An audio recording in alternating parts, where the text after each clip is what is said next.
months ago, school friends Emma Keeble and Leah Pearce were victims of an attack that left them both hospitalised and scared to leave their homes.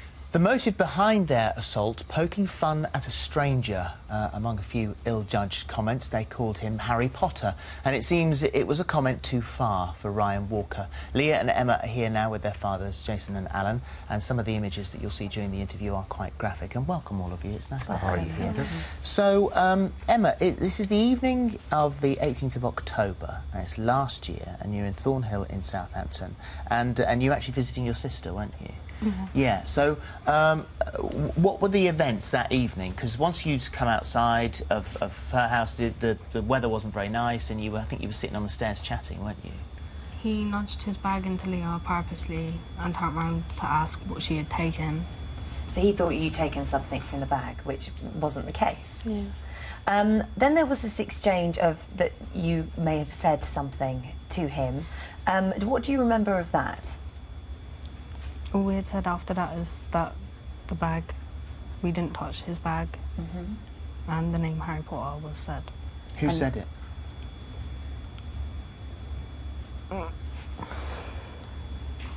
Did you say it? No. Yeah? No. No, you didn't say it. Did you say it, Leah? Yeah. Yeah. Okay. So you were the one that called him Harry Potter. Yeah. What the exchange on the steps at that stage, you know, so that was the beginning of where it all went horribly wrong for everybody. Did it progress on the steps? Did it get angry on the steps? No. No, he went upstairs and come back down, had a milk, well, we were sat in between the doorway. As we see him coming down the stairs, so we moved out of his way so we could leave the flat. Yeah. And had a milk carton full of water. And then he left, didn't he? He walked off into the direction of the park. At this point, you also thought that that was the end of it, and you went off to the park to make your way home, and you saw him again. And he came up to you and started to chat to you. What did he say? It was when we was walking, like, he was walking down the road. Yeah. And then, like, as he was walking down the road, he was doing, like, hand gestures, like, to say, come over here. Right. And, like, we was walking that way anyway, so we went over there, and then he was in the cage. And what did you say? I said, why you sat, like, down the park by yourself? And then this is when he attacked you? He was sat down talking to us before in that. the cage, just and then we moved. What's the cage? Like, there's, like, a football thing. And then play football in. Enclosure around the football park bit, where they were just sat inside there. And then we moved from there and sat in the hut, which is like only like cross it, and then he come over and followed us and sat next to us. Yeah.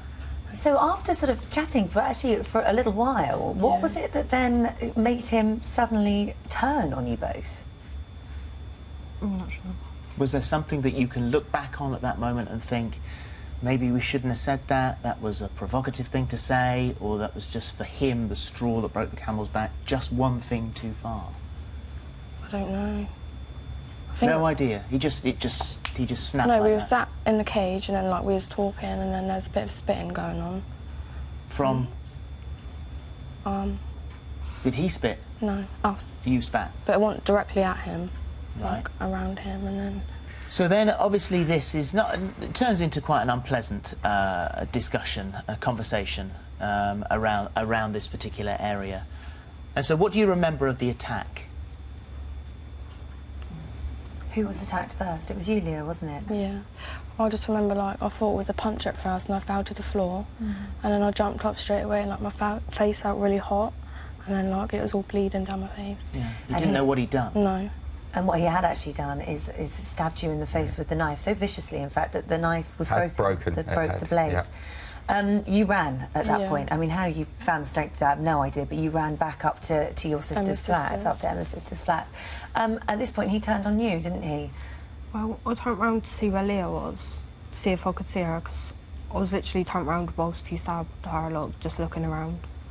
And then I turned back round, got 2 punches to the face, and was on the floor, and then started strangling me and stuff like that. And he lifted you up, and you up against a fence, and as you said... It was by that point I'd started rolling over, so he couldn't get hold of my throat. Sure. He turned around for a couple of seconds to see where everyone was, and I had started running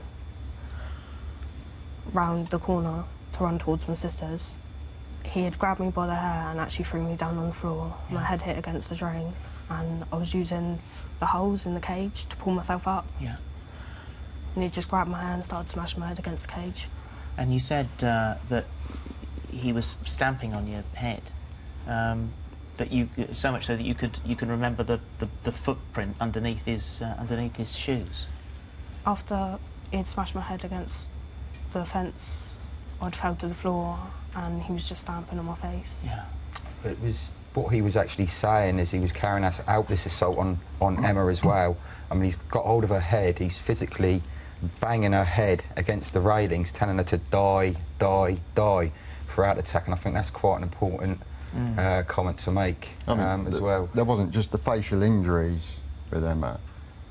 Backs of her hands were covered in bruises where she'd been trying to shield her face on the floor, and he'd been stamping on her hands that were on her face. Well, I mean, it was a vicious attack, obviously quite extraordinary. Some would say, you know, there were elements of provocation, but nothing can ever warrant such a vicious attack on two girls, on anyone, in fact. And then he confessed. He was very quick to confess and said that it was monstrous, his attack. And you've got the words of the defence barrister there, haven't you? Yes, he pleaded guilty to wounding with intent, attempting wounding with intent and possessing a bladed article. In court, Walker's defence barrister, Keeble Harvey, said he was bullied at school and seen as a wimp. She said he finally lost it. He flipped and attacked them in this most horrific way. Not justifiable, but I hope they can now see where it came from.